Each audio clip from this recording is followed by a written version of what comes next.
Hello, hello, hello, and welcome to ZBrush Live. I don't know if you guys can hear me okay. If you guys do hear me and see my screen, let me know. While that's happening, do the like, subscribe thing if you haven't already, and leave a comment. Also, if you have any questions, you can ask during the stream, and if you are watching this after the fact on YouTube, you can leave your questions in the comments, and hopefully we will get to you. Okay? I'm still waiting for somebody in the chat to let me know that you can hear me okay. I'm assuming you can.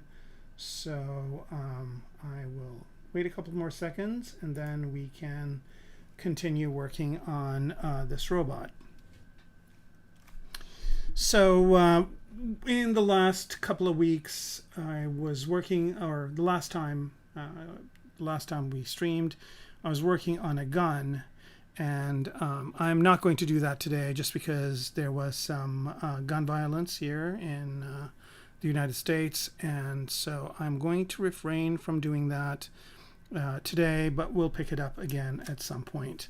Let me do a couple of things here too while you guys are getting back to me that you can see my screen okay. Let's see here, new document, no, new document, double dot size, yes, and then let's draw this out, do this guy, okay, good. Also, let me adjust the lighting to this. 185. All right, we are good. All right, I'm still waiting for Akagami Guts. If you can hear me okay, let me know. See my screen and all that good stuff. Also, I apologize for this not being on the calendar. We had a bit of a shift in dates, so I kind of moved my my ZBrush Live 1 week. So last week I didn't have a stream, and so it's today, and then next Friday I do my own channel, and the Friday after next back on ZBrush Live. All right, still waiting for somebody to let me know that you can hear me okay. There's a few of you watching, so let me know. And I'm assuming that's only a few because it wasn't on the schedule, but that's still okay. Hopefully the folks that are on are going to be as entertaining as the ones who missed it. All right, let's just hide these guys. I want to show this thing for now.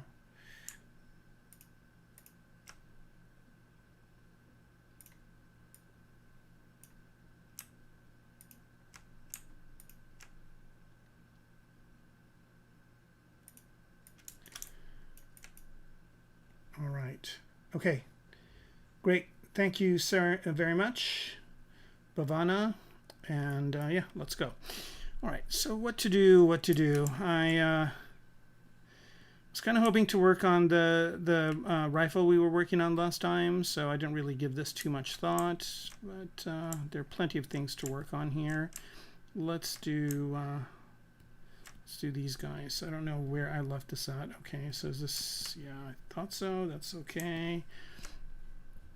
And I'm going to solo this out, turn on polyframe, and basically I'm just going to refine this. I have the basic shapes already kind of in here, so all I need to do is just polish this so that it does work as its own piece. So here I'm going to frame it, turn around. This could be smaller. I'm going to make my cam view a little bit smaller as well. It's a bit too big. I mean, the good news is it's kind of a fun image, but I usually work in 4K, so I'm going to make this smaller. All right, cam view. Where are you? Cam view. Here you are. And let's go to about 150 maybe. That sounds good. And then another thing I want to do real quick is let's just do a Shift S of this so people know what I'm working on. I wonder if I can do it after I render. Let's see. No, all right, let's just do a Shift S right here, like so. All right. Nope. Nope. It's not what I want it to do. Okay. And yeah. All right, back to those legs, hollow them out. Okay, so now I'm just basically trying to determine the planes for this. So let's go ahead and start out with H-polish, and I'm going to slap down the side here. And I'm also going to go with, where are you?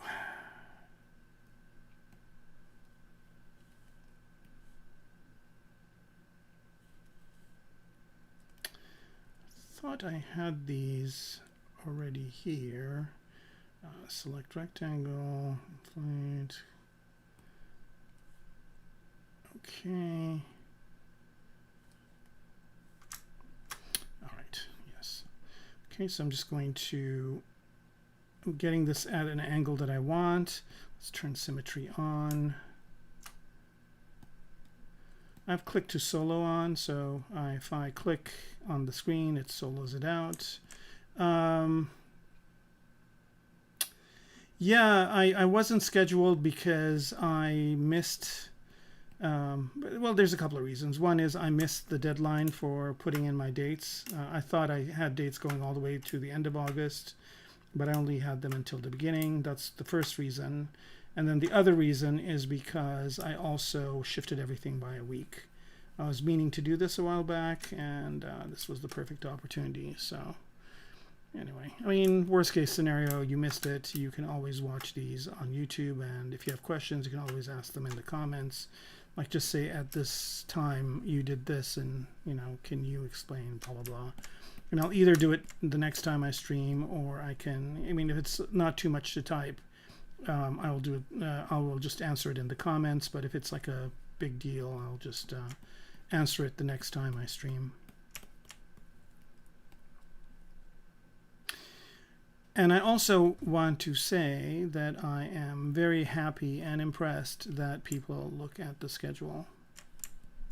So I'm kind of curious as to where you look at the schedule. Do you look at it? Let me restore this brush. Where do you see the schedule? Do you just go to the ZBrush Live?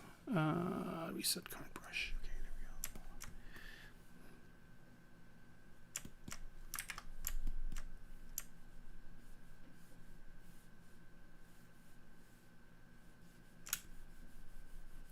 I did notify them to change the schedule, or to put in this in the schedule, but I think they just do it once a month, so I missed the window. Not a problem.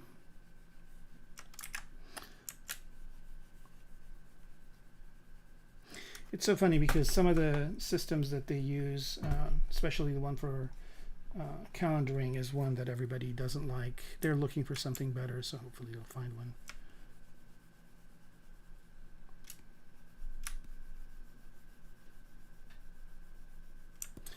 All right, so just getting this to be a bit more kind of planar.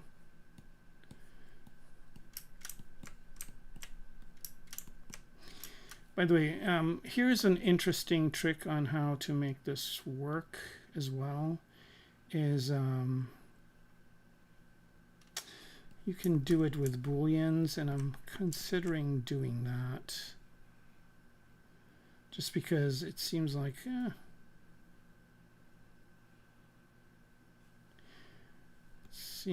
it's gotten a bit kind of too wobbly. And I did turn symmetry on in X, right? Be symmetric. I'm just going to mirror and weld it just to make sure I get the same thing on the other side. Oh, on notify. Okay. Yeah. Well, good. I think that's good. So it will notify you. Yeah. there was an amazing person who was managing this whole streamer ZBrush Live thing, and just like anybody who is really good, he got promoted and into a different position. So now I think it's somebody else's responsibility, and I think that person is doing a whole lot of things. So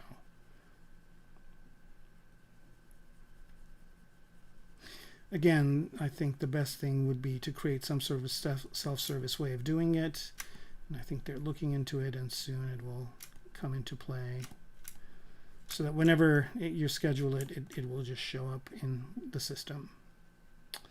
All right, exciting conversation to start out the stream. Let's talk about, here I'm going to take these headphones off just because it's too hot.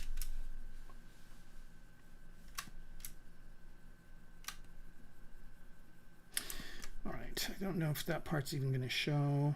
It is. Okay, good. All right, and I'm just going to give it like a nice cut this way.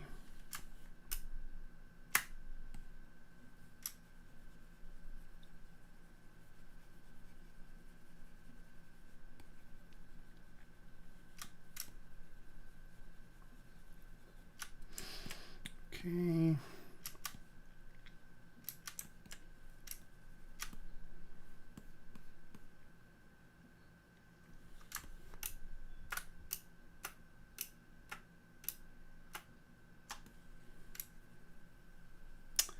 So Bhavana, where are you tuning in from?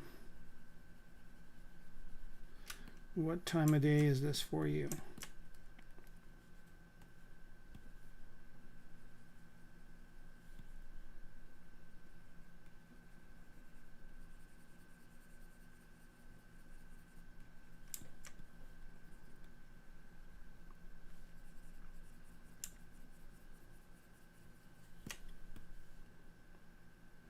I think I should do this thing over here. Preserve edge. Let's pump that up. That'll help. Create sharper angles.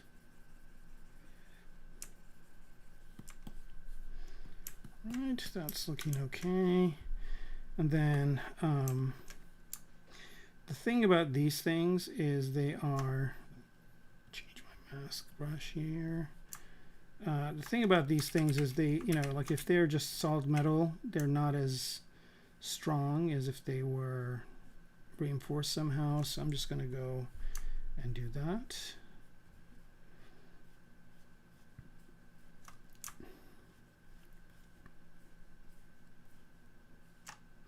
Silicon Valley, awesome, awesome, awesome.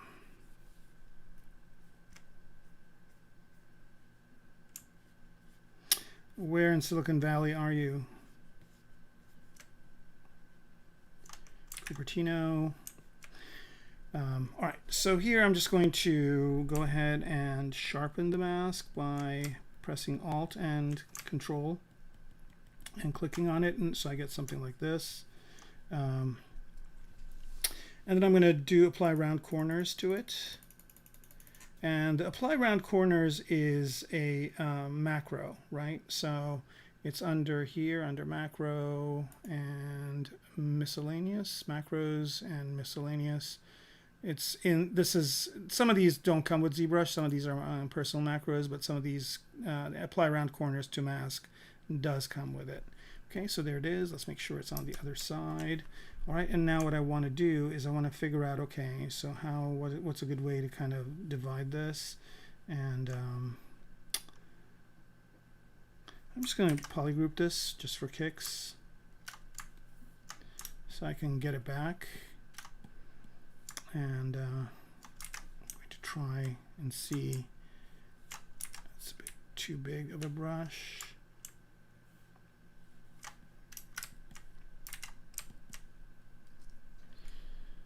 See what's a good way to cut this. I'm looking at reference. Okay, so it's good to have a V going maybe this way. Yeah.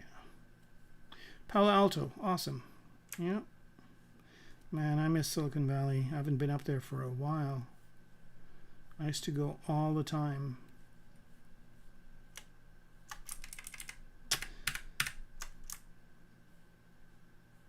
Let's go to Foster City and a whole bunch of other neat areas up there. All right. Do you work in tech? Where are you? Apply round corners again. Okay, that looks good. And now what I want to do is I'm going to press this in.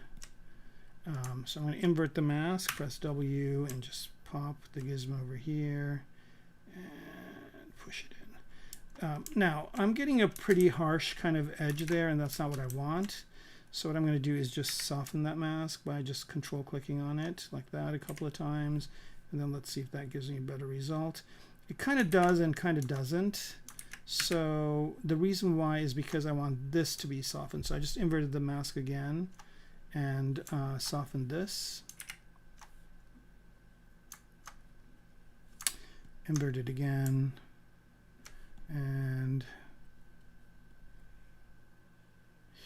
I've been coming up there. Well, I used to work for Microsoft, so we had an office in Foster City, and I used to come there for meetings and things like that.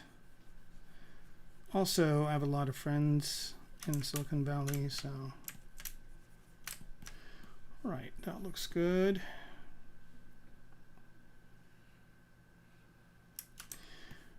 What to do on the inside, and then on the side here, I think what I'm going to do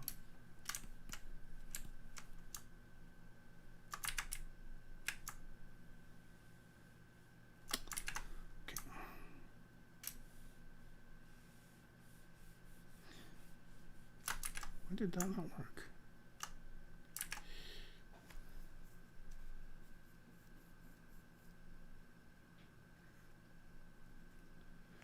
All right, yeah.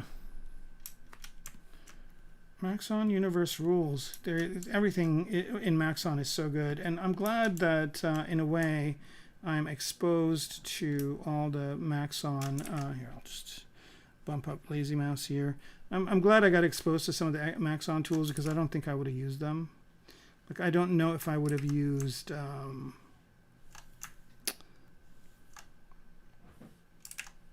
I don't know if I would have used Cinema 4D as much, and I'm so glad I am using it because it's pretty neat. Although I'm probably one of the rare Cinema 4D users that's not a MoGraph person, and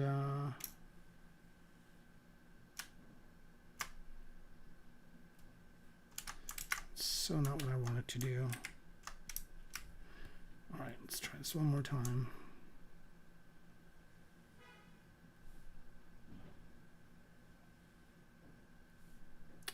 Yeah, I have a feeling that everybody I talk to who uses Cinema 4D is doing motion graphics. Not too many game people, not too many movie people, but mostly advertising and things like that.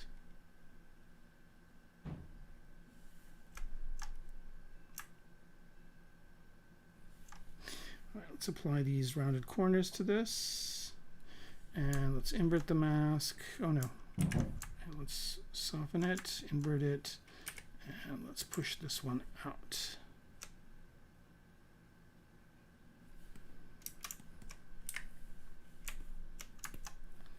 Right, and I'm just going to straighten it out from the top.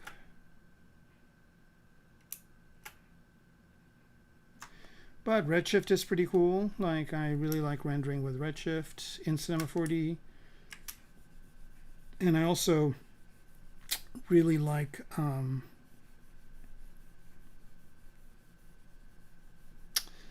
the fact that it is in ZBrush. I mean, it's, not my go-to renderer in ZBrush, but sometimes I do render in here.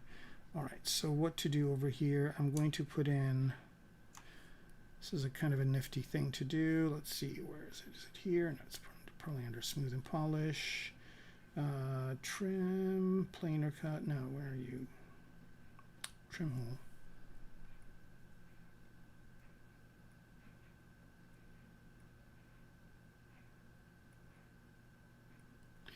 Well, I mean, yeah. I kind of interesting that you say that. I do have a bit of a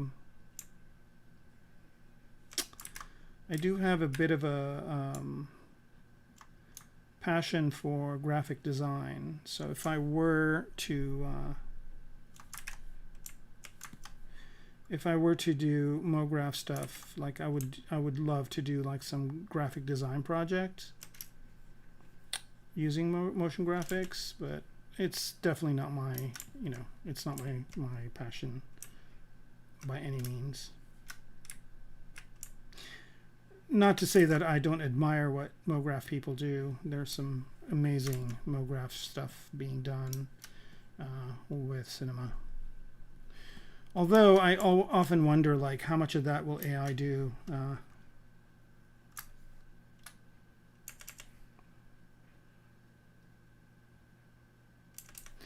It was a big week for AI this week. Okay, nothing happened there. All right, so when I get into a situation where I want to work on an inside part with clip curve, it messes it up like this, and I don't want to do that. So one way is to kind of work yourself back out, but that doesn't really work too well if you're going in deep. So then what I do is I've got delete by symmetry, and delete by symmetry is under tool geometry, delete by symmetry. And that's really good for just getting rid of half the model, because you can always mirror and weld it when you need to. All right, so now I can just freely work on this over here and not worry about it affecting the other side or both of them. Oh, it's a good idea to turn activate symmetry off. Right. Okay, so now I've got this nice flat surface over here. I think I want to take that all the way. Yeah, and also, I mean, I could be doing hard surface stuff for MoGraph. I mean, I could be, creating assets for them to do the things that they do. So, but right now, I'm not being too picky about the projects I take on, just because things have been a little bit slow, but they are picking up. I did pick something up this month, so fingers crossed we are out of this mess that we've been in. But yeah.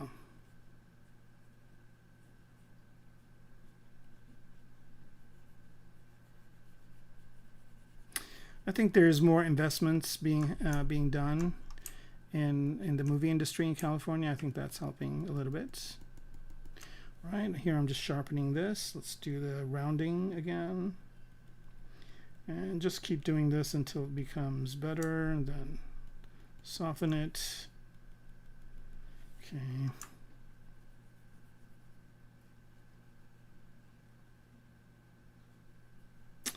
Yeah, so I would, in the past, there's certain things I just would not touch.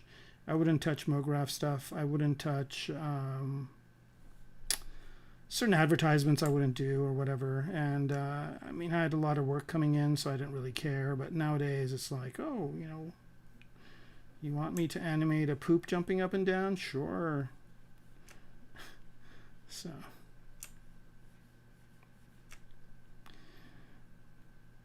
And it's not just me. Everybody's just really desperate to get any work possible.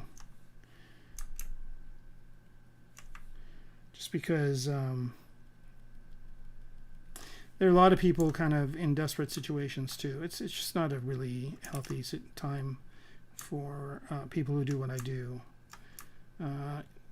AI is still kind of, a lot of people are still not hiring because they want to either force their people to do what we do with AI, which, I think they're starting to figure out that they can't.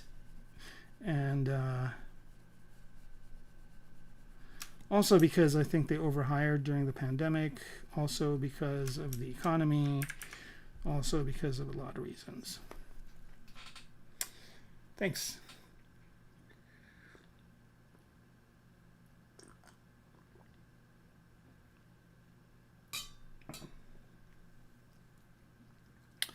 Well, I mean, I'm not doing this. See, I think the reason why I'm a little bit different than other people is that I never get into anything because it's like, like I don't go like, oh yeah, hard surface modeling, I'll get into that because there's more work there. Like I never do that. I do what I do because I like doing it. So that's kind of how I'm a little bit different than a lot of visual artists.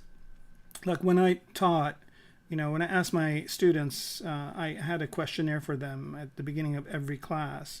And my question was, what do you want to do when you graduate? And overwhelmingly, everybody was like, oh, find a job, find a job, find a job. And I just was so disappointed in that because I felt like, like they weren't doing this because they're passionate about it. They're doing it because they think it's going to be a great career for them. And boy, were they wrong. Especially if they graduated lately, they probably are not too happy with everything that's happening. Like, could you imagine you graduate from an art school with loans, student loans to pay, and there just isn't any work?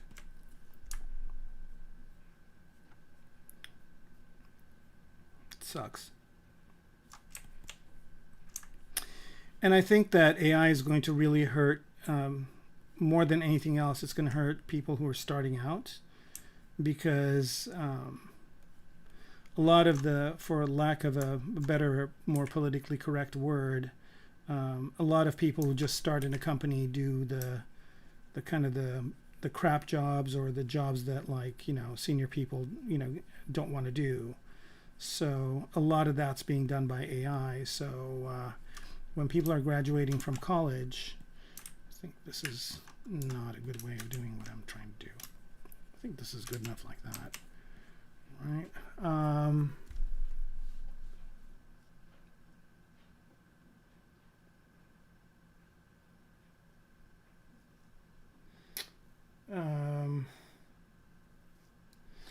Yeah, I mean,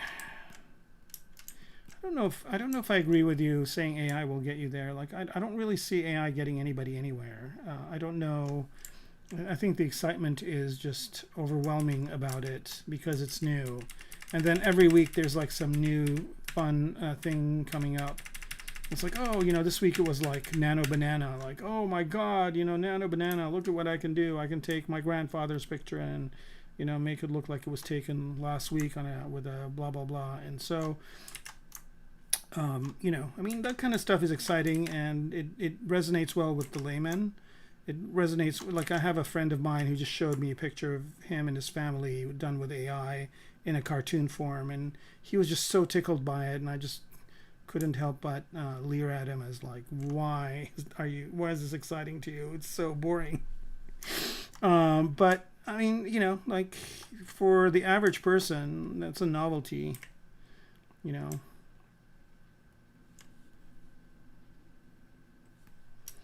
But and every week there's like a new this or new that, and it's always in the news, and billions of dollars are being invested in it. Data centers are being built, willy-nilly. The price of electricity is going up. All these things are happening, and it's always in the news, and it's the darling of the investment world. So, I can see why it's a hot topic right now. But the thing is, and a few people don't know this, is that this was the same kind of excitement that that people had around the metaverse. Do you guys remember that? And remember the excitement around NFTs and how that was a big deal. And so yeah, I mean, at some point when these investments are due, then people are going to start kind of moving on to the next thing, and there'll be some other thing that's going to be like the darling and all that. So anyway, not that any of this would make me change what I do. I mean, yeah, I play around with the AI tools just like everybody else and look at and see what they can do. Some of it is exciting, most of it is really not for me at least. like if I couldn't do this, right? And if I could just type something and get like a, you know, like a cyber robot or whatever, and I'd be like, wow, look at what I can do now, you know. But realistically, that novelty wears out off really fast, and that's kind of, I think, what's going to happen. All right, so this is coming together nicely here. I don't know if I like the sharp angle on here, so I'm just going to cut that off. I know there's somebody else that asked a question. Let's see. Sonori, hey man, how to start getting first freelance commissions as a character artist? Is it all about grinding social media? All right. So I'll answer that question in a way that you're not going to be happy. First of all, nowadays, it's really difficult, if not impossible, to get in. A lot of people I know who are seasoned artists that have connections that they've built over the years are struggling. So not the best time to kind of be mounting an adventure in that arena. So you know, you could be grinding all day and night and not get anything. And like I said, I mean, I've had a very difficult time this year getting work, and I finally just got a very, very small gig, like very, very small, and it's not even finalized yet, and they're taking forever to send me the contract, but they will soon. But yeah, it's I think it's the social media aspect of it. I mean, I don't even know if that works. I think it's kind of, I think social media is dying. I think Facebook is dead. LinkedIn is like almost cringeworthy. Like every time I go on LinkedIn, it's like cringe. There are people that are like completely melting down on it, like saying, I haven't had work for a long time. I've sent out like hundreds of resumes. I've applied for 400 jobs, blah, blah, blah. So, so you picked the wrong time is what I'm trying to say. Sorry, Sonori. I wish I had better news for you. However, what I will also say is that, you know, whenever there's a downturn, there will also be an upturn. There will be a time where, you know, things will start up again. And when they do, in that case, I think the best things to do are not to do social media, because again, it's just not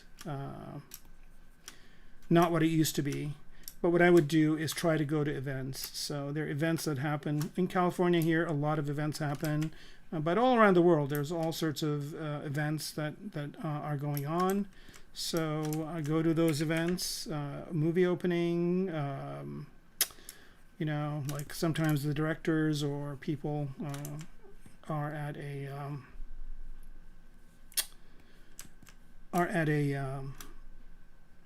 like an opening, and they meet and greet with people afterwards. Like that's one way of doing it. If you want to work in movies, if you want to work in games, like go to a game launch, or you know, go somewhere where there will be people from the companies, and then introduce yourself, show them your work. Obviously, your work has to be up to snuff, and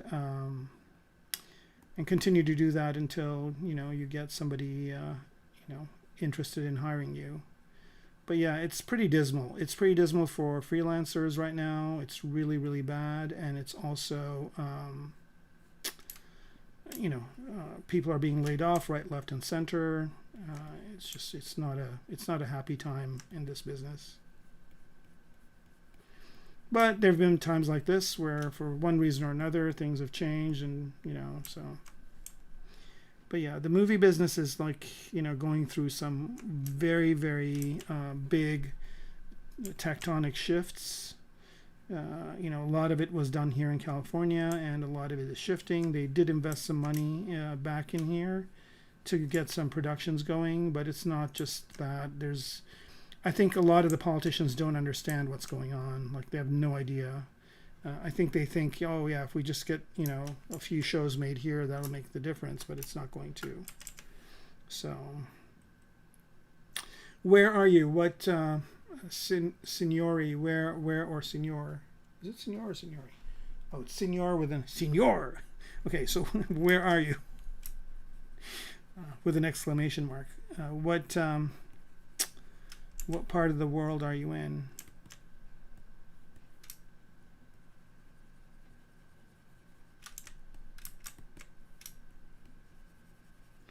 The other thing that's kind of really, that kind of angers me is also if people in areas where the cost of living isn't as high undercut people that are in those areas. So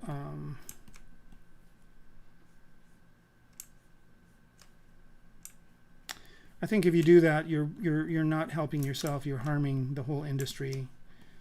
And you're harming yourself, because you know what, like if I'm not doing this, if I don't make money doing this, at some point I will stop doing it and do something else, and that means there'll be less people kind of showing you what to do. So you definitely want to make sure that you're not undercutting. Oh, Ukraine, wow. Yeah, well, all I can say is the folks in Ukraine right now are just even in a worse situation because you're dealing with a war as well. But the good news is there's a lot of smart people in Ukraine, and there's great technology. There's few products that I use that are made in Ukraine, and even though I don't use them as much, I still get the new versions just to support the teams that are there. But yeah, that's a tough one.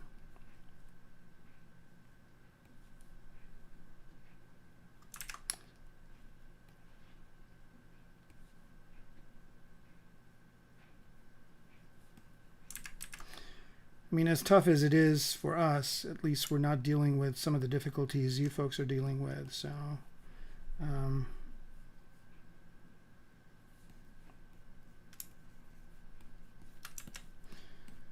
hoping that this war that's been going on forever ends at some point.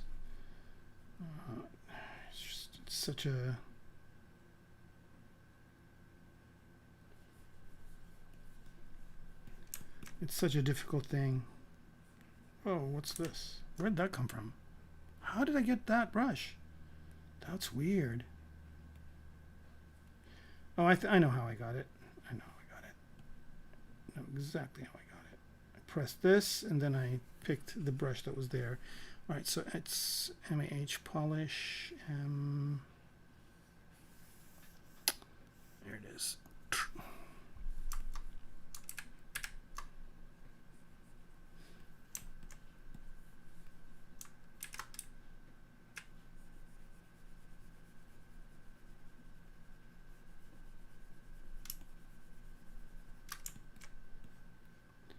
Oh, did I miss your question? What was your? Do you think e-commerce ADs could be an easier gig wise? E-commerce. What's an AD?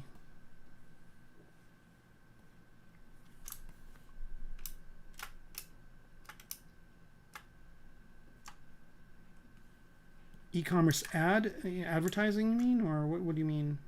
E-commerce ads.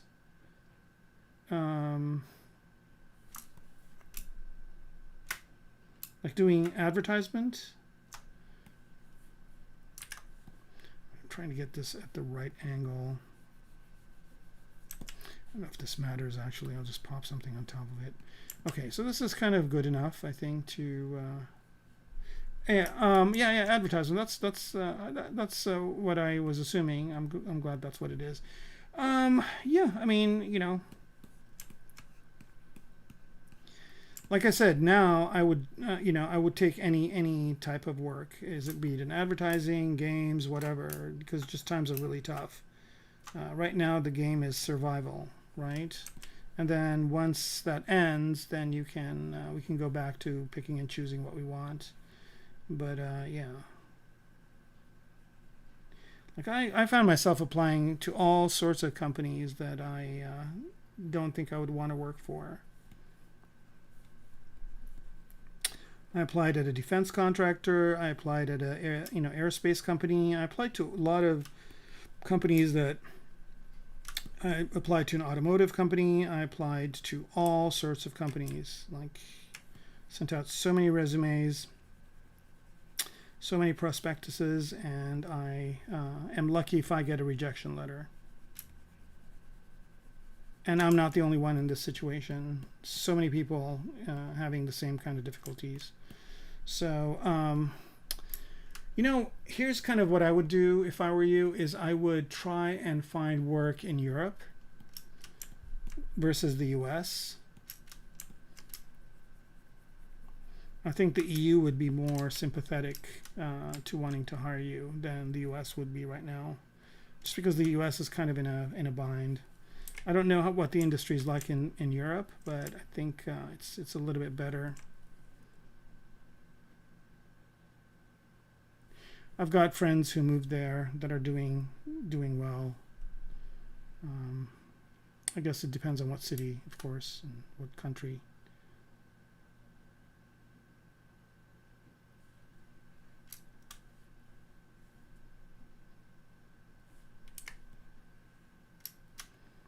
Yeah, I think the freelance world is just kind of, you know, I don't know.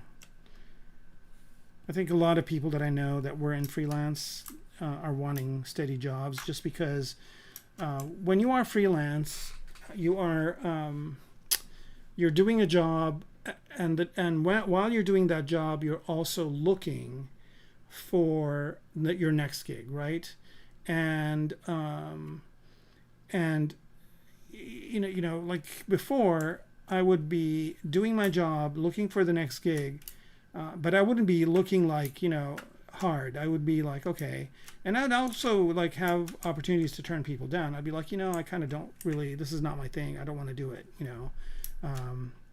But nowadays it's totally different, because you get a gig and you're like, okay, you're working for a while, and the gigs are shorter, and also once you're done, you're like, you know, sitting around for a long time again.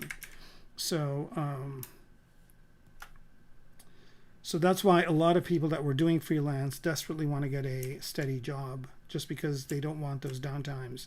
And also, since there is no work, the pay is not as good as it used to be. So A, you're not getting long-term projects. B, you're not getting paid as much as you used to.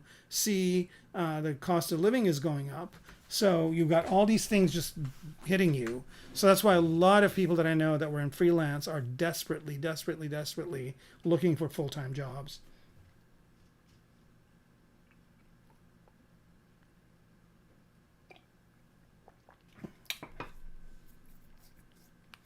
Yeah, Casey is mentioning that as well. The thing is, with portfolios, you know, I don't even know if portfolios matter as much anymore. I think what people look for in a portfolio nowadays is like, you know, where you've worked before.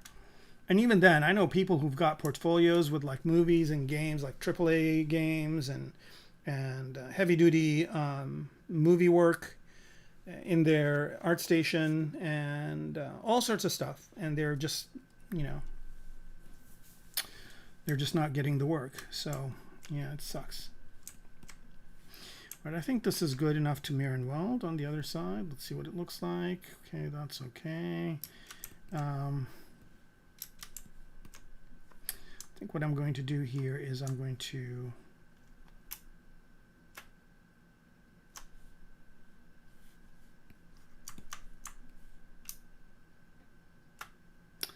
yeah, and the thing is also, like I said earlier, I think part of the problem is a lot of the executives are rich, right? And executives have investments, and they invest in the stock market. And if you look at the stock market right now and you look at the indices, all of them are being driven by like 7 companies, right? The 7 tech companies. And those 7 tech companies, they're like, you know, their spearhead, their like focus is AI. So all these people that are managers and higher up people in companies, they want to be able to they want to be able to showcase the success of AI. So to showcase the success of AI, they want to showcase, they want to have examples of where it's working well. And by creating a crisis of not hiring CG people, and then telling the people that are there to figure out a way to do those people's jobs using AI, if that works, it would be successful for them, right? So there's that to contend with as well. And I think, oh, well, that's not good. All right, I think the thing is, the kind of the life cycle of a tech investment, or a kind of an investment in something that's a trend investment, I don't know if there's a word for that, is about maybe a venture or something like that, is about maybe 2 years, right? So a company gets funded, they do well, they come up with good ideas, they get some customers, they get interest, and then they go for the second level of funding, they get funded, and then they go to the third level of funding, et cetera, et cetera.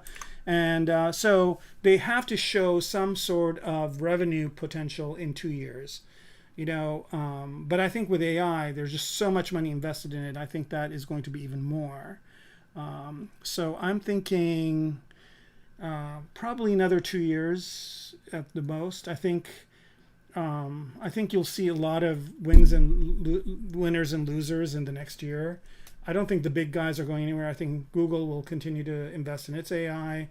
OpenAI will invest in theirs, and X. What are they called? Grok or whatever. They'll what a great name. They'll invest in their crap, and they'll just continue to do that. They can just pour money at it. And they said everybody at OpenAI gets a $1.5 million bonus. So, like if I were you, and if you can learn how to do AI programming or whatever it is that these $1.5 million bonus people do, I think I'd get into that if you're a young person.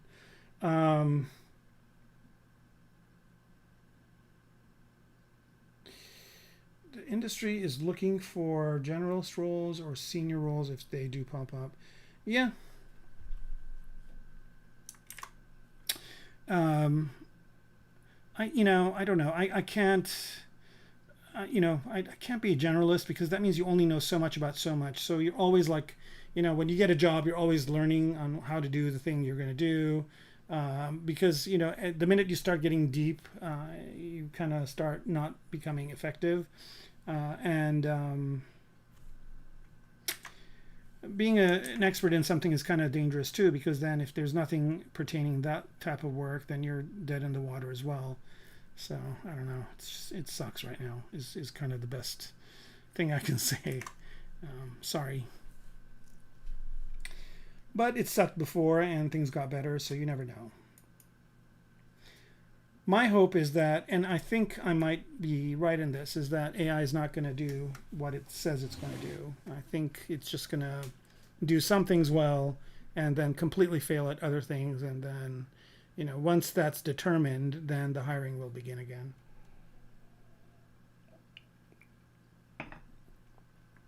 But imagine if you are just starting now, right? Like if you're just starting, you just got out of college, and you're hoping,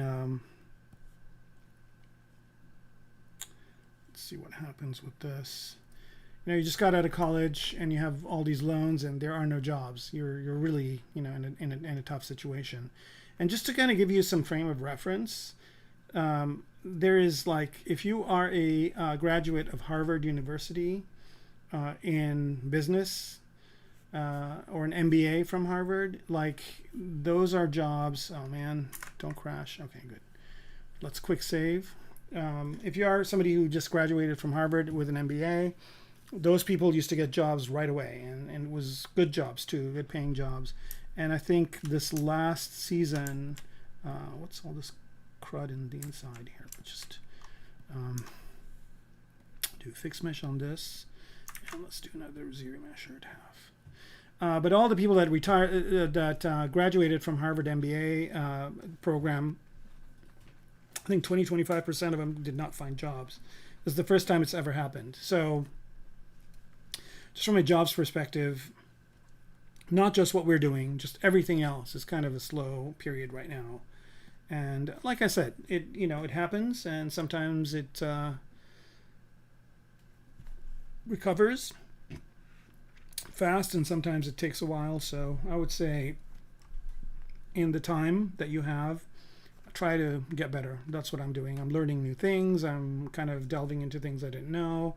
I wake up every morning like I have a job, and if I do a certain amount of looking for work in the morning, and after all that's done, then I just basically assume that I have a job and I have to learn this or that or the other. So I'm learning more Blender stuff. I'm learning more other tools, kind of trying to fill in the blanks of anatomy stuff that I don't know. So yeah.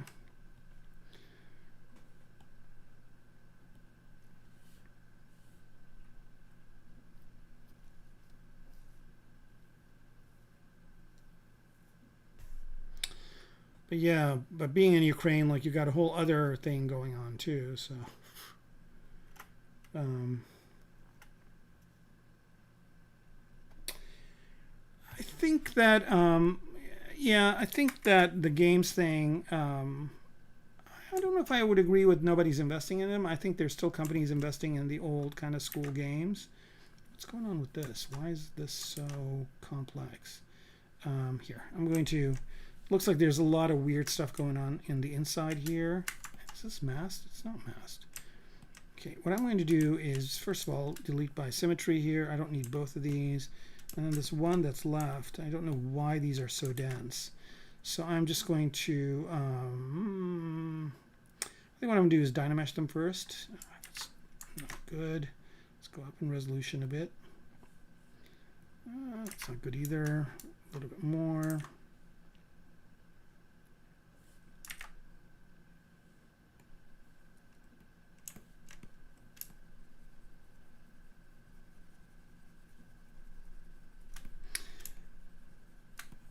Yeah, I'm actually a little bit disappointed because folks I know online that are teaching as well are complaining that there's been a drop off. So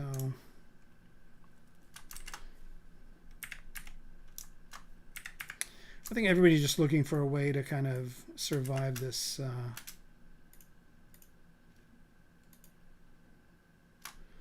this kind of difficult time. Wow, look at all that on the inside. That's so weird. Okay, let's just give this thing another Dynamesh here. And let's go down in resolution to maybe about 1,000. And let's zero mesh it again. Oh, yeah, I'll show you how I did it. Good question. Here, actually, I'm going to do it over again because I don't know why this is just not doing what I want it to do. So let me just delete it first. Okay, so these guys, delete. Okay, all right. Okay, so I just wanted to, like, I looked at these parts right here. And I figured it would be cool if there was like some other part there. I might decide, since I get to do it again, I might decide to do it differently. I think I'm just going to go with the regular rectangular shape, like something like this. Okay. And go back to the other mask.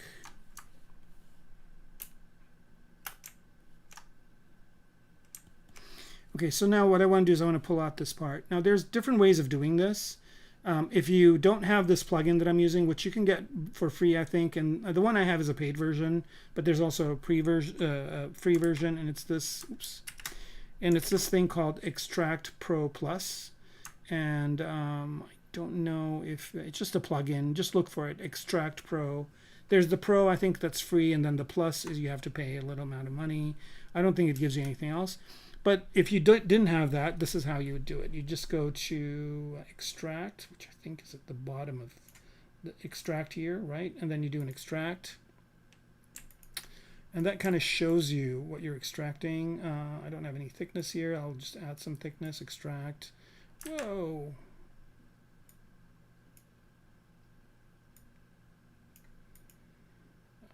this not working? Extract.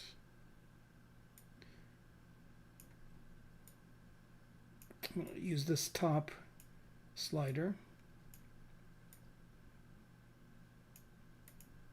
And that basically gives you the thing, but you don't get it, right? It shows it to you.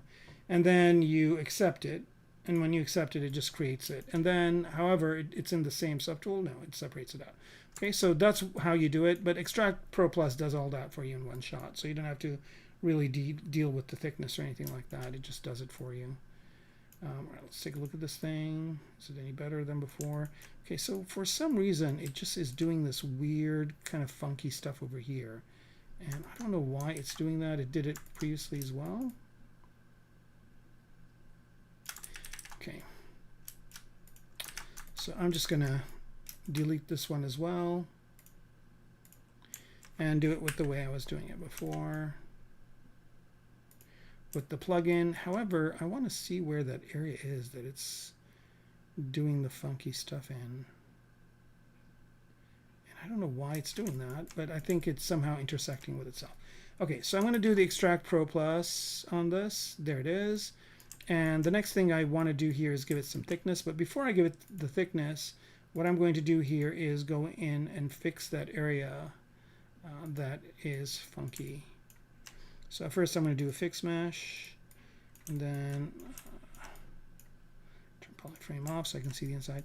Yeah, it's this thing right here that's kind of causing that issue, and I don't know why. So I'm going to try and do the other thing here, which is deformation and polish crisp edges.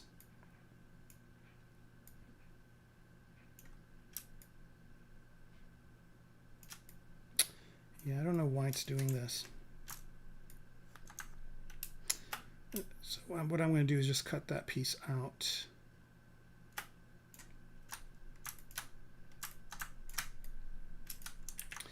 Delete hidden. And then I don't know if this is going to work, but I'm going to try and do it anyway. So I'm just going to use ZModeler and bridge. And bridge two edges. So this one to here. Well, what the heck?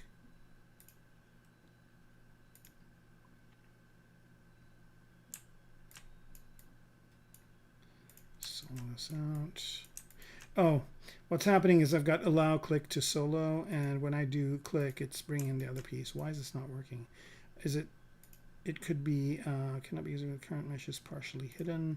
Oh, I thought I deleted the hidden parts. Okay. I might inadvertently have done an undo. I do see some questions coming in. Just give me a minute here. Let me do a couple of things. Okay, so I'm just sealing up the top part. And this is kind of a power tip over here. I should make a graphic that goes like power tip, whatever. Okay, so and then just close hole, just close this, and it's just going to be a mess like this, but I don't care because I'm just going to zero mesh it, and then it'll be fine. And there, oh, zero mesh. Let's see, double. All right, there it is, and it kept the groove, so I don't really care about that. Okay, so now I've got this, and then I'm just going to use the knife brush. And before doing that, it's always a good idea to quick save, and that way I can read the questions. Yeah,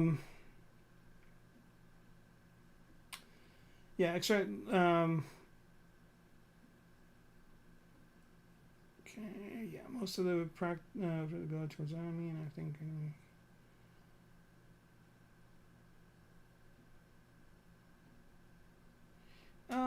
You know, I disagree with you on the you don't need that much for stylized characters. I think anatomy is important whether it's stylized or not, because it's the thing about anatomy is not learning the shapes more so than learning how things work, right? Like how does the body work? That's the important part of anatomy. I'm going to zero mesh this one more time at half, and I'm going to get exactly what I want.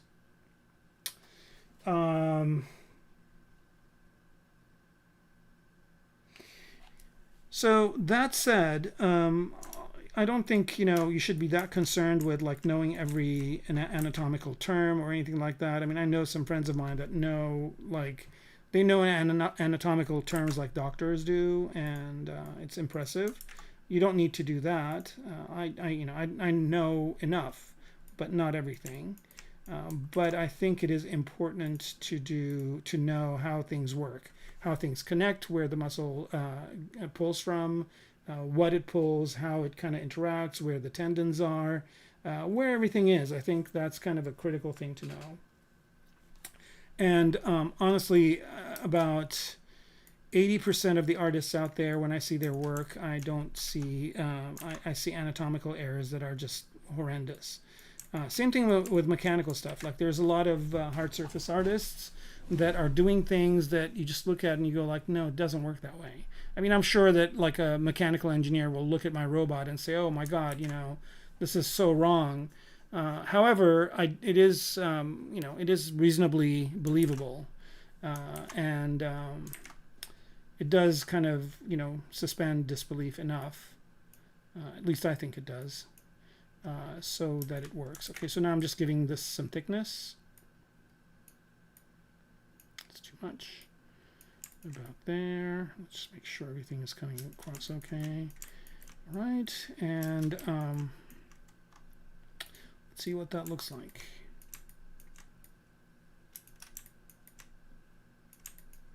All right, I created this because like there could be like some sort of spring thing that happens in here that kind of bounces this up and down.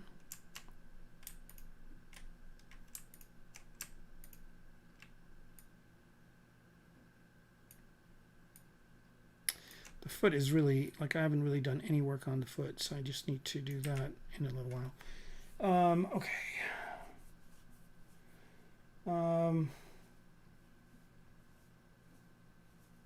I did do the pause crisp edges. It didn't work. That's why I did it the way I did it. Honestly, I think a lot of times when I'm working, all I'm doing is solving problems like this. Polish by groups. It wasn't. There were no groups, so that wouldn't have worked either.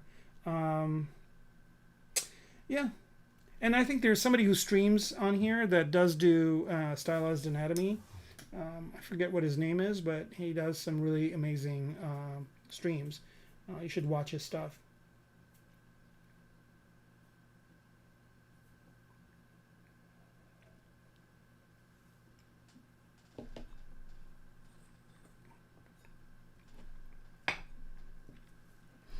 It's funny for hair, like I don't really, I'm not going to be a hair specialist. Again, like it depends on what your goal is.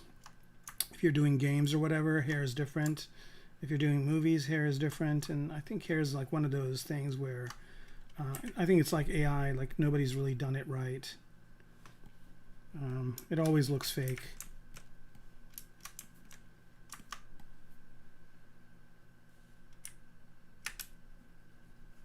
So I went a little bit off the plan here by making that bigger. I think this works.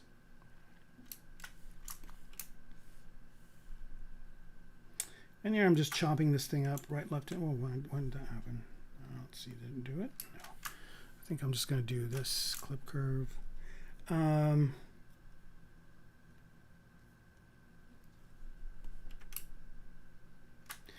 And also, I would recommend, like, if you are learning something, to find a good source of learning for it. And that's kind of really tough right now because there's just so much. And so much of it is bad. Like, first of all, I think a lot of people think, oh, I can learn from YouTube. And that's a mistake. Because like you can find some good people on YouTube and you can find some good instructors. I know for ZBrush, there's quite a few really good ones, but there's so many bad ones. Oh my gosh, there's so many bad tutorials and, people that just don't know what they're saying or doing, but they're saying it with authority. It's like the Dunning-Kruger in CG is unfucking believable. Pardon my French. So yeah. I would say that if you are learning, learn from people that you know are the right people to kind of teach you.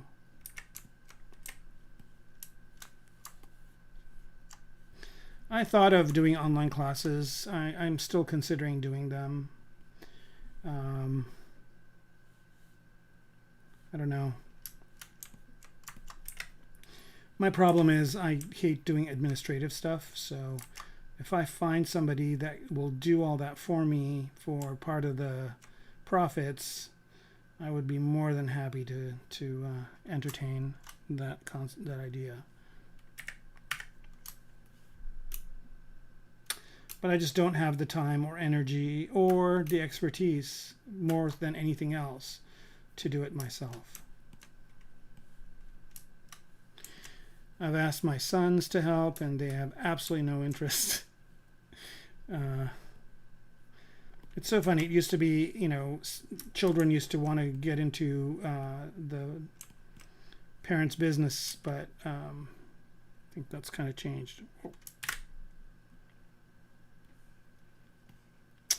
All right, so this one,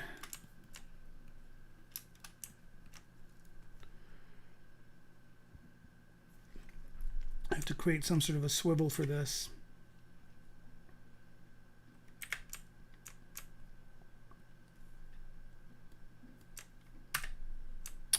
So yeah, if anybody here knows, or if you're watching this after the fact and you know of somebody that can do the administrative stuff, I would be more than happy to talk to them. Same with 3D printing. Like I you know, at some point I just said, you know, this is a whole other expertise, and I don't really want to, you know, dilute myself in learning that as well. So I gave it up. Which is hard because there, you know, so many of my friends are all into it and have all sorts of printers. And I think a friend of mine just sent me a link about this new kind of printer having new capabilities that will print something in color and also minimize waste, and you know, so I don't know. Like I said, there's only so many hours in the day, and I need to make sure I am optimizing it for something that is really along the lines of what I am really good at and what I want to be doing. All right, so this is kind of just a very simple piece here that I've actually cut into and whatnot. Here I'm just going to Dynamesh this thing so I have some sort of shape to work on.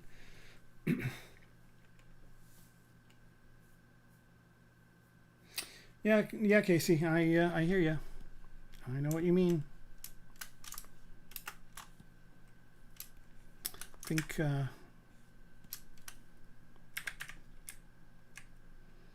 think the problem is it has to be somebody who has already done it.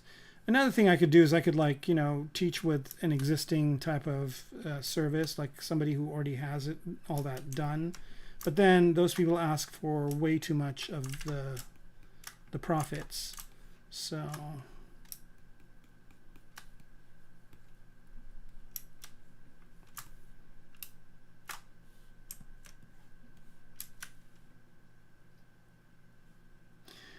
I think I'll maybe put it on Fiverr or one of those things to see if I can find somebody.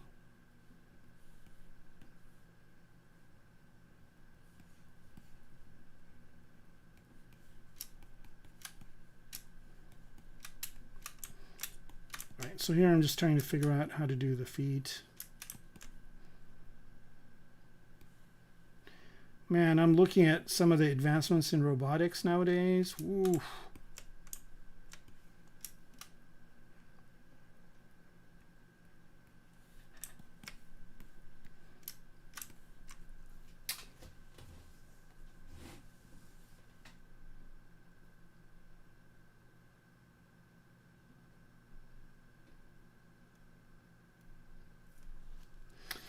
Yeah, I hope so. I'll find someone.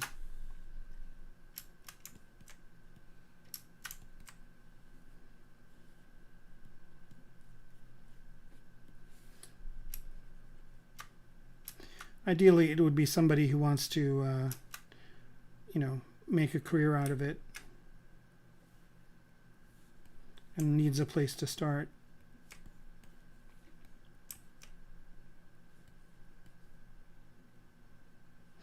Also, the problem is that the people that would be doing this, right, like right now, don't have a lot of money. So that's the other problem.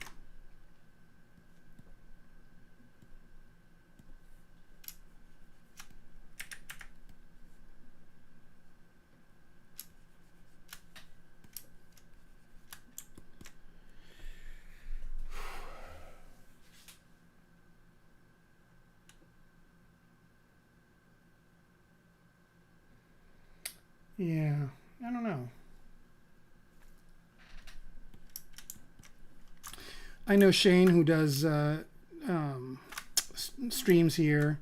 He does classes. He does mentorships. I mean, that's the other thing is I could do mentorships. But yeah, I'd have to have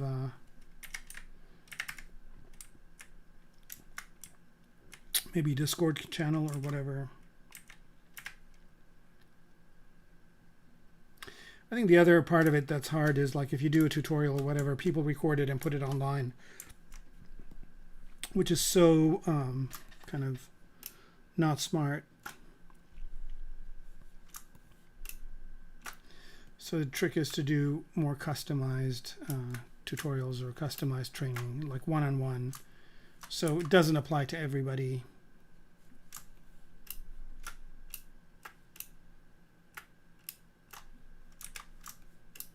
You know what's really, really wild is I've taught online before. I've taught with a company called CG Society. I did that online training a while back. And what tends to happen is that, you know, you get a class of, let's say, 20 people. I'm, you know, being kind of minimalistic here. It was more than that. But anyway, you get a class of 20 people.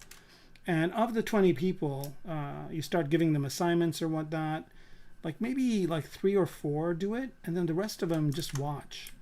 Just so dumb, because like that's the benefit of it, is you do your homework and you kind of do the critiques. But a lot of people just didn't want to do that. I don't know why. I think they start out thinking it's going to be something and it turns out to be something else. I don't know.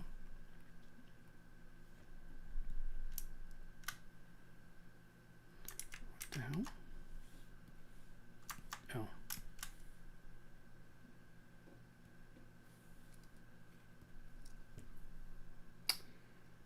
Am I Armenian? My heritage is, yeah.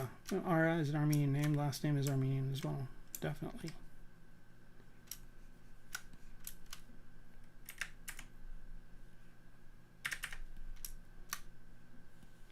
I wasn't born there, though, and but I do speak the language. And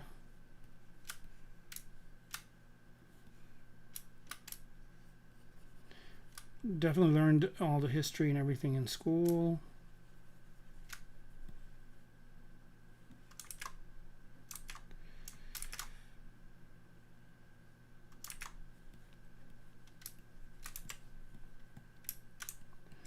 Okay, I'm trying to make this footwork here, but it's just not doing what I want it to do.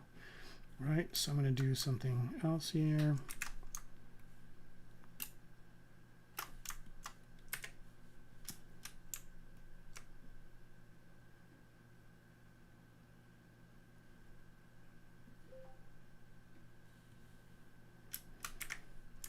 Oh, wow. Time flew by. Jeez Louise, it's 8:30 already? Yikes. Yeah, I'm kind of moving a bit slower than I usually do today. I don't know why. I need to pick it up. It's because I'm having all this fun conversation with you folks, which I'm enjoying wholeheartedly. I hope I'm helping you guys. I just feel like, you know, I want to answer ZBrush questions, but the conversation always seems to go towards AI or work. And I kind of wish that it just went towards like art conversations and conversations about art, design, and ZBrush. I think that's kind of where I want it to go, but it kind of always derails into those topics. Oh.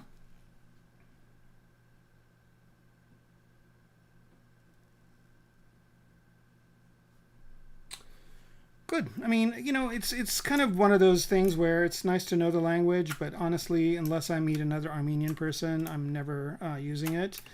There is really great Armenian literature that, just like anything else, sounds really good in its language and has some nuances that really make sense in Armenian, and it doesn't really make as much sense in other languages.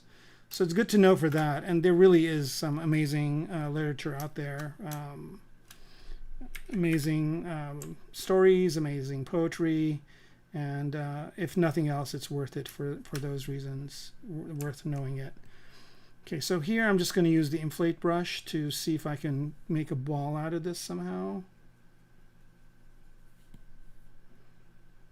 It's not going to be perfect.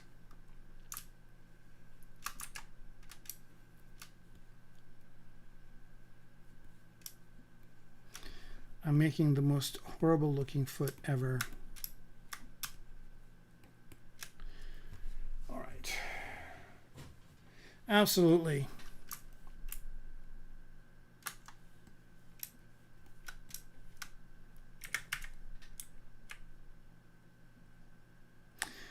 It's sad because a lot of business people don't put value on culture, but they don't understand that everything that drives their business is the culture. And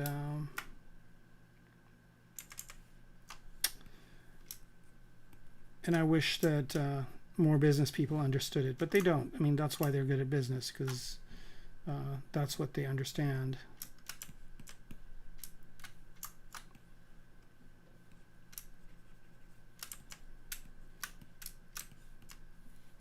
Okay, I'm gonna get off this foot because it's just like not really doing what I want to do. The arms really need a lot of work still, but they're coming along. Okay, for this, how do we do that? I think for this part, I think I'm just gonna delete these.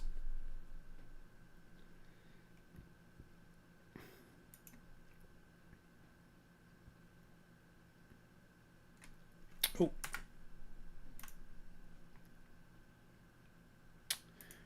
The arm. Okay, and what I'm going to do is just use this, which is part of my kit bash kit. That's the other thing I've been doing is I guess this is a good time to go into that. But another thing that I'm doing is I'm spending time making kit bash kits. So I've made 2 so far. I'm working on my 3rd one. So this one is cylindrical parts, right? And this one is loops and rings.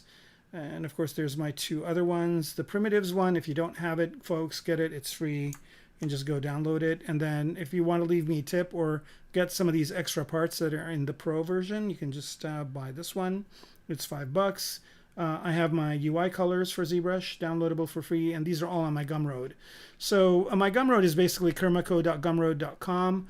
But honestly, the best thing you can do here is just go to my Instagram, right? So this is my Instagram. It's just instagram.com/Kermaco, Kermaco. And this is where I post my latest work. And it's not just ZBrush stuff. It's just everything I've worked on. So here, for example, I was kind of playing around figuring out how modular Photoshop images work. So I just basically took a book and created this kind of mock-up book cover.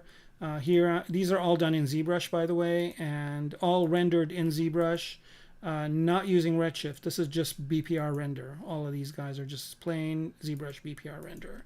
So I just kind of imagined what a next generation of Xbox or PlayStation would look like. So definitely go to my Instagram and follow me. I'm getting to 2,292. That's great. I'd love to get to 10,000 at some point. I think that would be awesome. But the reason why I'm telling you to go here is not just to follow me. If you do, I'd be appreciative. But also to click on my link tree, which basically links to all of my different links. Gumroad is here. My portfolio's here. I've done a couple of Gnomon workshops. You can find those here. And also, you can go to my ArtStation, my YouTube channel, and I also stream on YouTube. So you can always go here, and you can see here that I've done, it's a completely different topic there. I'm doing a dragon and a dragon rider and a sword and a whole bunch of other things. And so I do a Friday on ZBrush Live and then a Friday on my YouTube channel. So again, the link to that is here. My LinkedIn is here. My Blue Sky is here. My Twitter is here. So all of these things you can just link to just by going to my Instagram. So if you follow me, it's a good way for you to be able to figure out where all these things are. And coming back to here, this part over here that I have is from my Kit Bash kit. So I'm just going to select that part and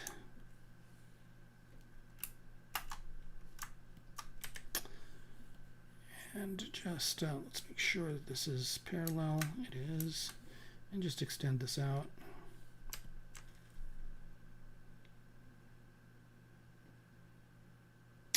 To about there. Hang on, I moved my reference. It's covering the chat. I don't know if anybody said anything. Let's see. Wow. Okay.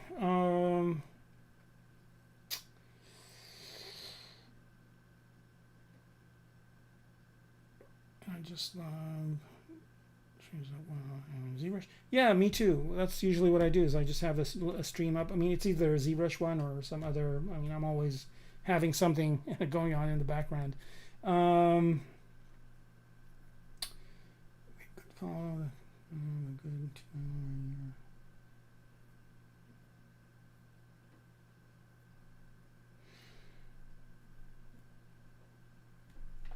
I agree with you about the languages. I agree with you about languages. The more languages you know, the more you understand about the world.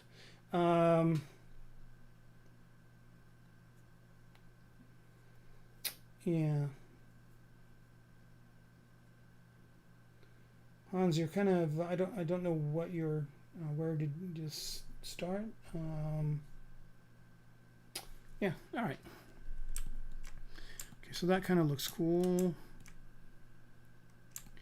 It's kind of weird because it seems like just from a design perspective, this is kind of weak over here.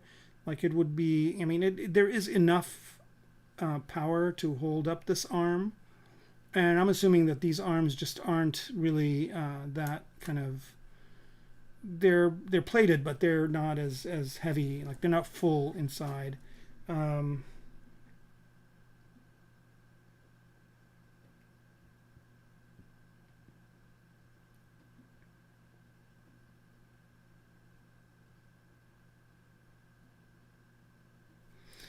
Do I have advice on to see where your skill set is? I don't know. I don't know if there's like a benchmark or whatever. I don't know if there's a certification program. I know that Maxon has one, but I think the best thing to do, I don't know if, yeah, I don't know how you would measure your skills. Like, I don't really like comparing myself to other people. I like comparing myself to the older version of me. So if I am, for example, like one of the nice things about these streams is I can always go back and watch myself and go like, okay, I was watching, and I do that every once in a while. I watch my streams, my old streams, and I go like, oh man, I'm taking too long to do this. I wonder if there's a faster way of doing that. I think, I don't know. I mean, if you're thinking about industry, I don't know two people that are like have any similarities. It's everybody just has their own skills. So I don't know if there's a, let's see if I can do this with, oh yeah, look at that. So one of the nice things about my Kit Bash parts is that they're all polygrouped. So here what I want to do is I want to extend the parts that are in red. So what I'm going to do is just select this and Control-Shift-X until I get to where it's straight, and then mask this, invert that mask. I just noticed a major mistake that I made, which is when I selected this. I mean, it's an easy one to fix. Like, this does not seem to be level, like this line. So I'm just going to delete it and re-add that edge loop. Hopefully it's not a structural issue. Right, so it's going to be really kind of tough to get right on that edge. And what I want to do is go to Insert. So if I want to delete an edge, I don't go to Delete Edge, I go to Insert Edge, because I can always hold Alt and then delete it. Okay, so now I just wanted to make sure that this thing was even. Now that it is, I can go back to what I was doing, which is this, and then Control-Shift-S to make this smaller, mask this part, invert the mask, and then what I want to do is I just want to extrude that out. So here's a nice power trip. Okay, so I'm just going to put the gizmo so it is perpendicular. And then if you hold Control and pull, you basically are adding geometry. Right.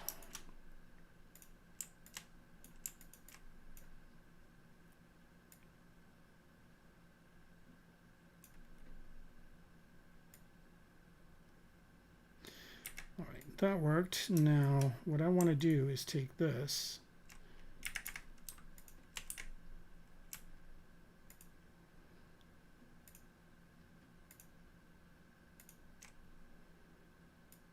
and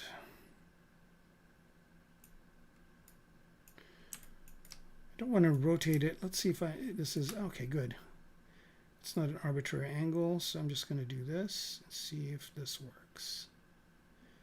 That works very nicely. All right, right there.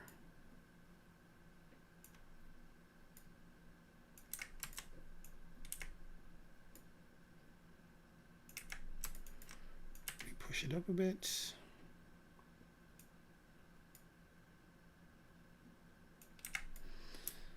Okay, that actually worked out really nice. So again, the kit bash parts that I have, and I'll show you guys so you get the idea of what it is. Do I have them loaded in here? I don't think I do. Yeah. So all these kit bash parts, let me make this bigger. All these parts are polygrouped, right? So if you use any of them, they have polygroups, and then you can change them up. Like I'll just for kicks, I will. I can always undo myself over.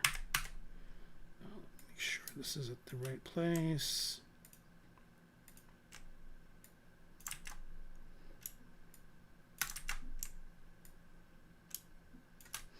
Okay, so like if I choose this part right here,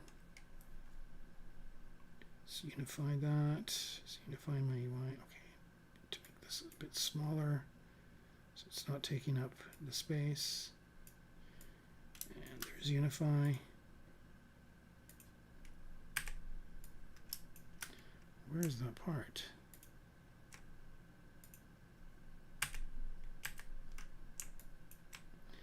Let's just do this one more time.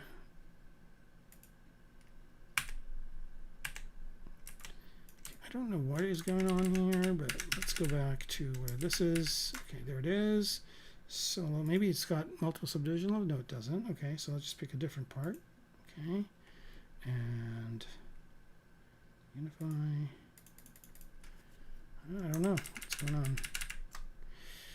It doesn't bode well as an advertisement for my kit bash parts, but I'll just do it here.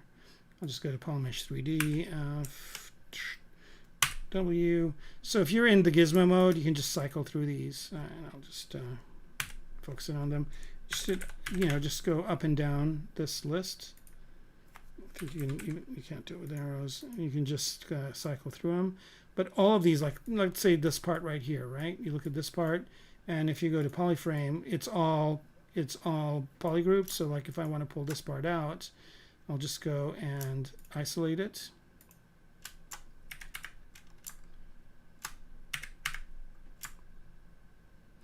Just going to go to the select rectangle here, select that, okay, and then if you mask it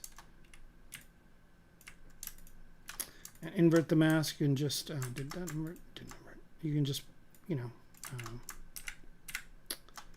this one more time. You can just mask this part, for example, show the rest, invert the mask,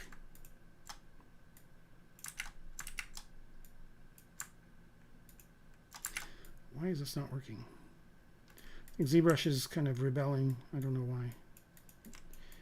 Here, let me do this real quick. Okay, so here's this, and let me just pop this where it needs to go, there, and invert the mask.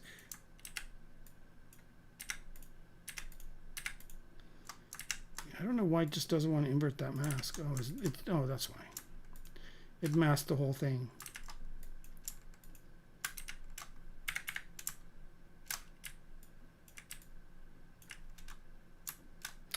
I'm just going to unify this. Okay, select just this part, mask it, invert the masks, and do this. And then if I want to pull this part out, I just hold Control and pull it up.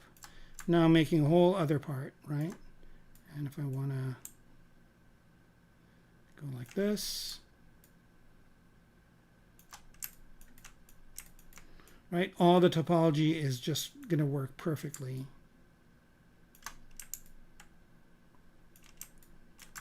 And I just made a whole other part. So polygrouping these things correctly definitely helps, right? So now if I want to make this bottom part, let's say,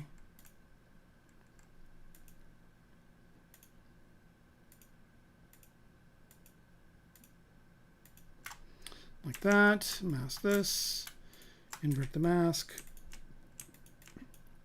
and pull that back out like this. Right, so I'm making a whole other shape just with that existing shape. It's because it's all polygrouped. And let's see if I want to make this part bigger.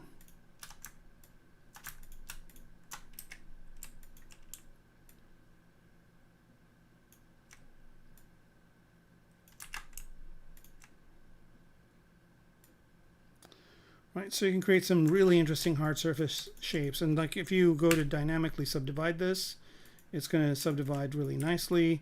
And then you can just add some creases if you want it to go in different places. But look at how clean and good this looks. Right? I mean, a few subdivision levels, and you know, it just creates a really interesting part. So yeah, I mean, my kit bash kits, I mean, it's just like some people are like, well, you know, it's just cylindrical parts. It's not. It's just all the way that it's polygrouped and the way it's organized. All that makes a lot of difference in what you're creating. And you can save a lot of time using those parts instead of like making the things from scratch. All right, so let's see. All right, so it's almost 9 o'clock.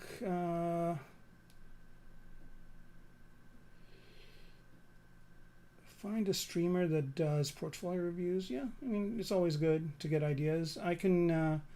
I might do some reviews. I might consider doing one stream here on ZBrush Live, just doing portfolio reviews.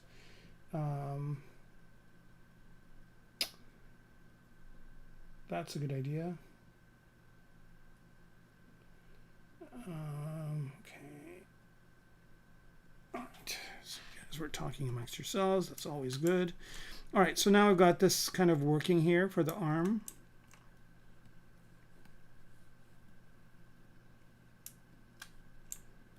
And then there's this piece right here that I'm kind of not too happy with as well. So I'm going to delete that. And figure out what to do between these two parts.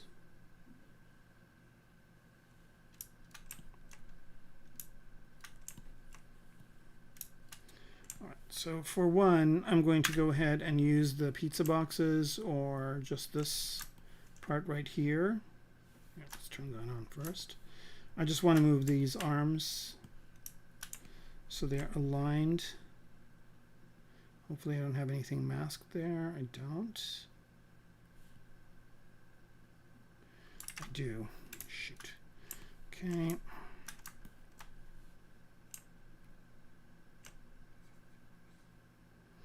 Yeah, see these parts over here are masked, and then this, for some reason, I think that's a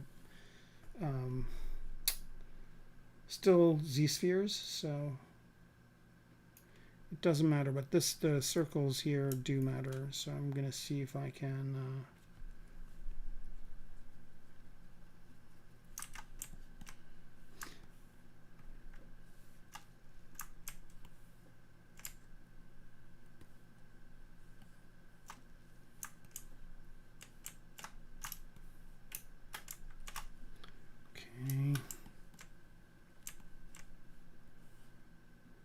right, so just the balls of the fingers, and there's this hand here.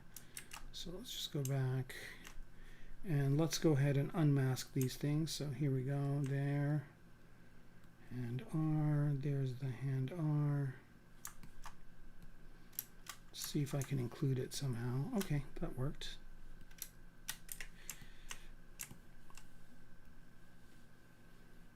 Okay, and then here,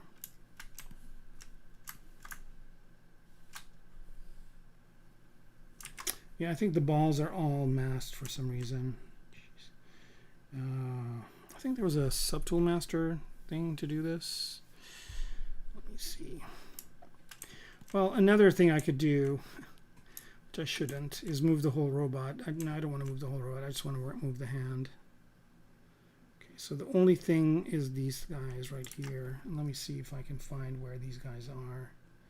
So it is the left hand.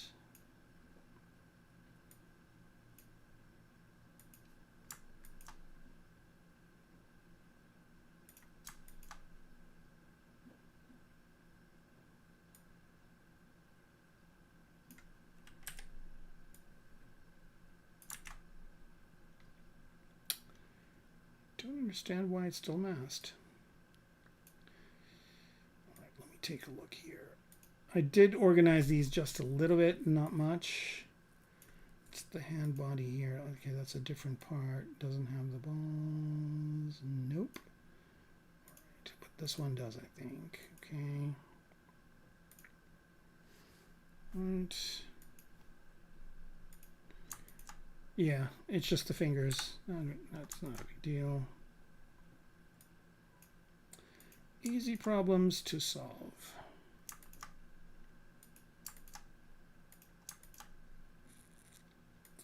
And there should be one more. No? No. Okay. All right, let's get back to this. And now I think everything will move. Yep. Okay, good. And then just move this forward to here like that.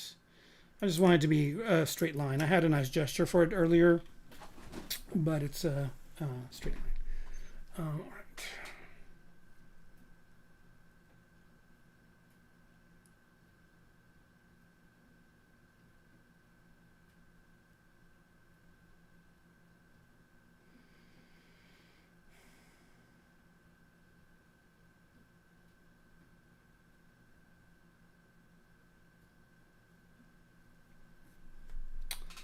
Right, I've got some Twitch crap.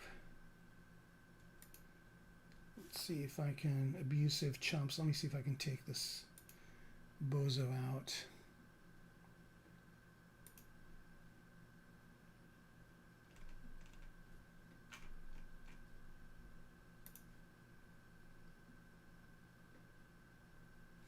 There's always some, you know. Right, so now what I want to do is move these away from here.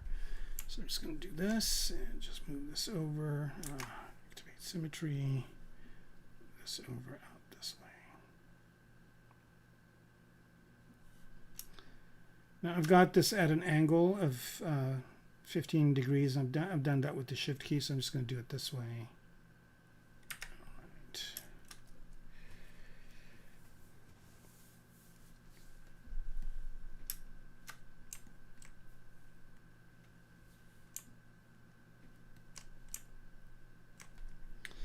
Yeah, you know, personally, I don't really like, I think a lot of times people ask all sorts of questions about like, you know, how long does it take you to do this? And it's just a wrong question.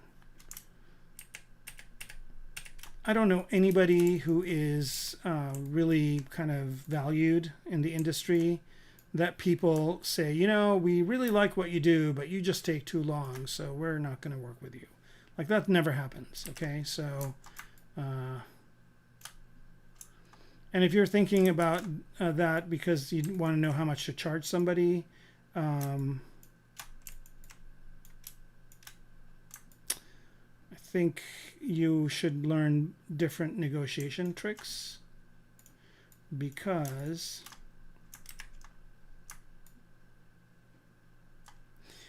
if you're getting paid by the hour, this is not the career for you.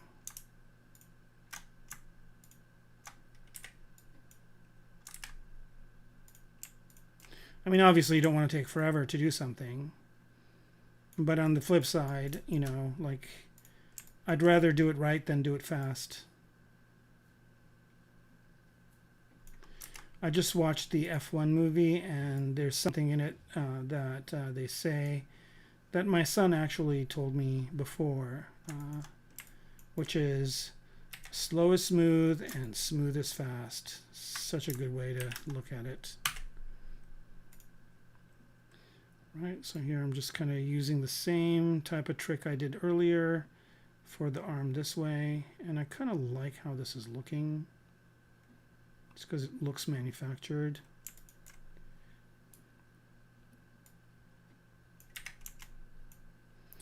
Actually, if I was smart, I would just use the same piece, but it's okay.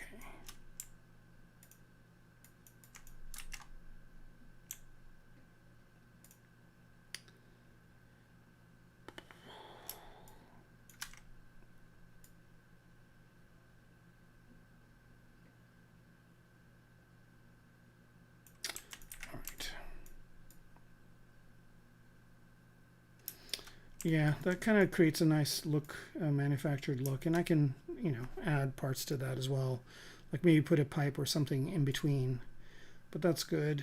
There. What's going on with this piece right here? Oh.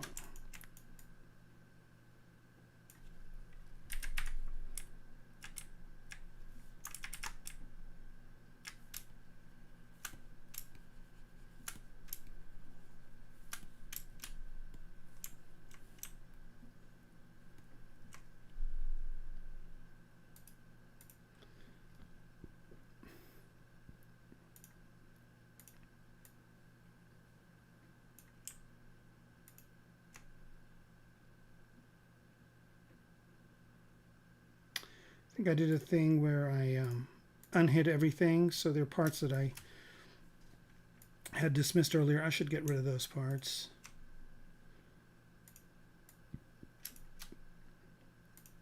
Or move them to different locations.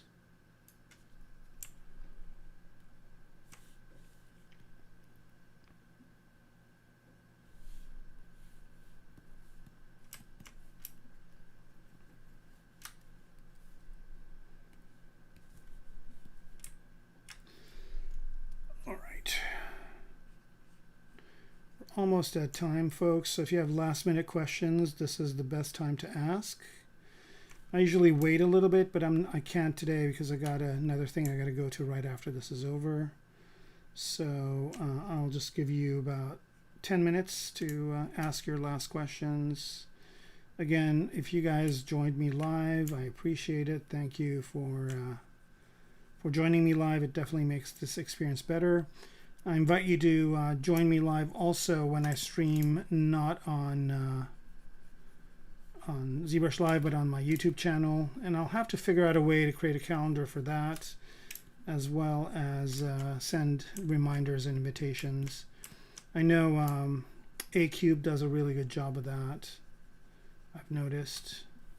She's really good, by the way. I don't know if you guys have seen her streams. They're really, really good. She does these amazing creatures with completely different workflow than mine, but a really good one nonetheless.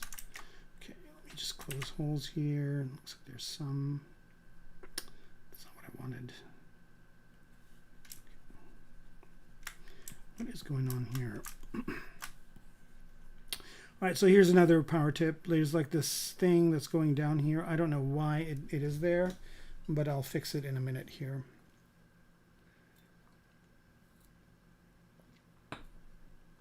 Sometimes you inadvertently, like this little thing here, see what's going on here? Like, I don't want that. So somehow I just basically clicked on something incorrectly. And the best way to fix these is just fix them in from the inside. So, oops. do is go to clip curve.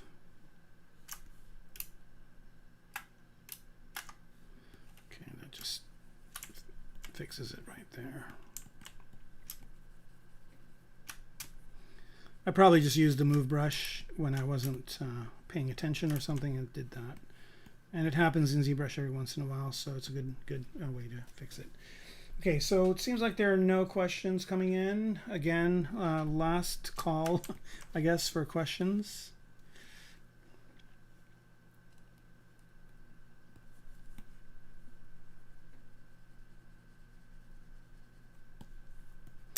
I'm hoping that the gig that I got, I'll get another one like it soon. All right, so what I'm going to do here is just, is this Dynamesh? Look at all these polygroups that are completely useless. All right, it is Dynamesh. Okay, let's just Dynamesh it over. And let's mirror and weld it so it's symmetrical.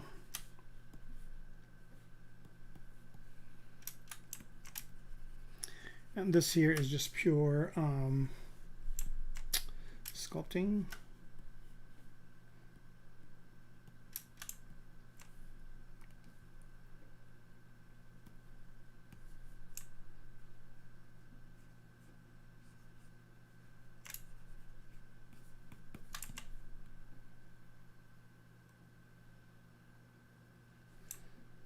Is this piece separate? It is. Way.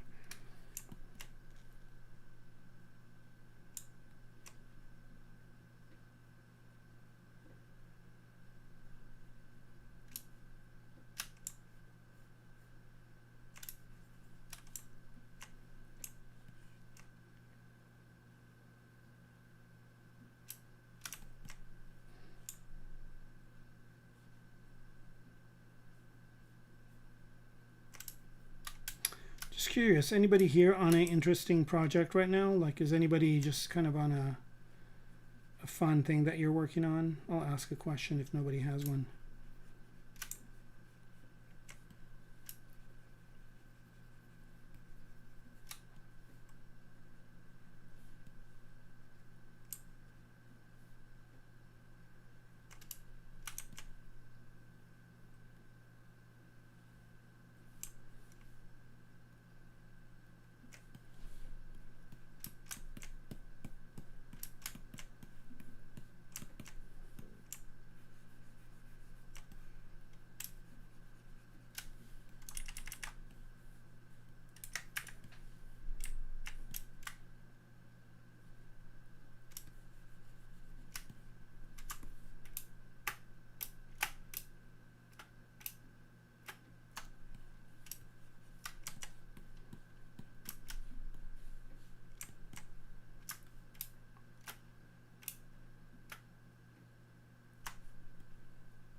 All right. All